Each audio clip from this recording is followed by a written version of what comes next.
Berlokasi di lingkungan rumah dinas Gubernur Sumatera Selatan, Gria Agung, Herman Deru, keluarga dan sejumlah kepala organisasi perangkat daerah, pemerintah provinsi melakukan sholat Idul Adha 1441 Hijriah. Kapasitas musola yang hanya dapat memuat sedikit jemaah, sengaja dipilih Herman Deru melakukan sholat untuk menghindari kerumunan karena saat ini Palembang memang masih berstatus zona merah COVID-19.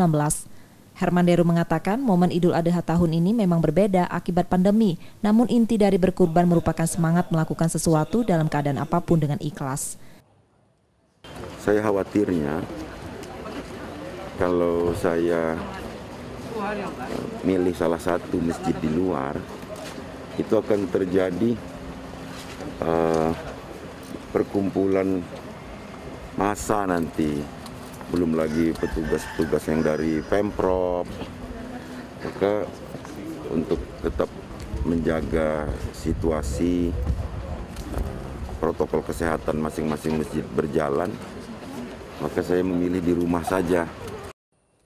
Deru mengakui ia tak ingin membatasi ibadah dan silaturahmi warga. Namun dalam kondisi yang tidak biasa saat ini, warga diminta untuk tetap disiplin pada protokol kesehatan untuk menjaga diri dan orang lain.